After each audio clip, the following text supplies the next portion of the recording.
श्री शिवाय नमस्तुभ्यम। हर हर महादेव। बाबा घृष्णेश्वर महादेव की पवित्र धरा 12 ज्योतिर्लिंग में से 12वां ज्योतिर्लिंग श्री घृष्णेश्वर महादेव बैरूल में आप और हम यहाँ पर विराजमान हैं। बड़े आनंद के साथ बाबा का दर्शन किया। आज उस स्थान पर आए हैं जिस स्थान पर सुधर्म नाम के ब्राह्मण की 2 धर्मपत्नियां थी, भूष्मा और सुदेहा। जैसा कि आप और हम 12 ज्योतिर्लिंग में इस कथा के प्रसंग को जानते हैं कि भूष्मा के यहाँ संतान हुई पर सुदेहा के यहाँ संतान नहीं हुई। जब सुदेहा के यहाँ संतान नहीं हुई तब सुधर्म ने अपनी धर्मपत्नी भूष्मा से कहा कि अपने को जो संतान हुई है वो सुदेहा को दे दीजिए। सुदेहा को संतान दे दी गई और सुदेहा ने वो संतान को लेकर पाल पोस कर बड़ा करा।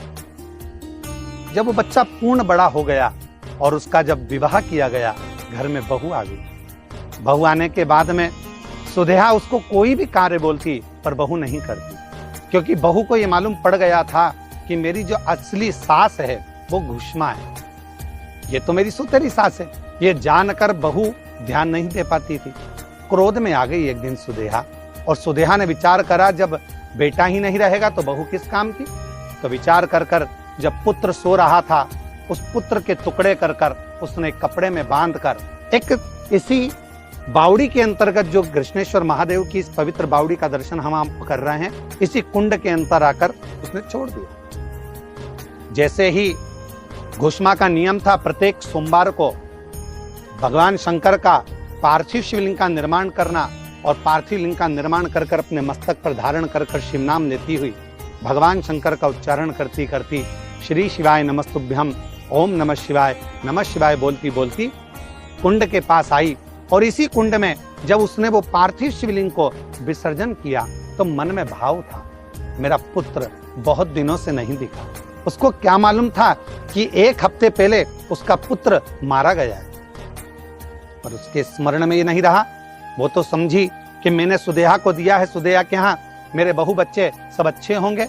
बाबा से यही कामना करती रही, शिव जी से यही करती रही, भगवान भोलेनाथ मेरे बेटे और मेरी बहू, मेरे परिवार को अच्छा रखना। ऐसे भाव करते करते उसने भगवान शंकर का जो पार्थिव शिवलिंग था इसी कुंड में विसर्जन कर दिया। जब कुंड में विसर्जन करा, विसर्जन करते से क्या अलख जगी कि भगवान देवाधिदेव महादेव की ऐसी करुणा, ऐसी कृपा हुई कि जो बच्चा 1 हफ्ते पहले मरा हुआ था, बाबा की कृपा से, शिव की कृपा से वो बच्चा तैरते तैरते बाहर आ गया।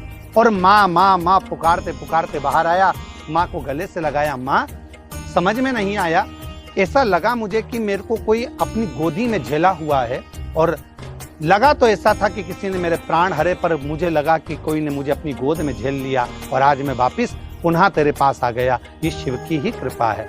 उसी भूष्मा के बेटे को भगवान देवाधिदेव महादेव ने इसी कुंड के नजदीक में जीवित किया, इसलिए शिव जी का नाम उस भूष्मा के कारण घृष्णेश्वर महादेव हुआ। भगवान शंकर ने आकर दर्शन दिया, भूष्मा तेरी अविरल भक्ति है, तो शिव को इतना भजती है, भजन करती है, पार्थिव लिंग का निर्माण करती है, तेरा तो बाल बांका नहीं हो सकता, तेरे बच्चे का बाल बांका नहीं हो सकता। इसलिए इस कुंड का जो प्राचीनता है, जिसका हम दर्शन कर रहे हैं, ये कुंड घृष्णेश्वर का ये निर्मित कुंड ये हमको बता रहा है कि अगर आपका विश्वास एकदम प्रबल है, पक्का है, तो आपका बाल बांका नहीं हो सकता। घृष्णेश्वर महादेव आपके साथ हर पल है, हर घड़ी है। श्री शिवाय नमस्तुभ्यम। हर हर महादेव। श्री शिवाय नमस्तुभ्यम।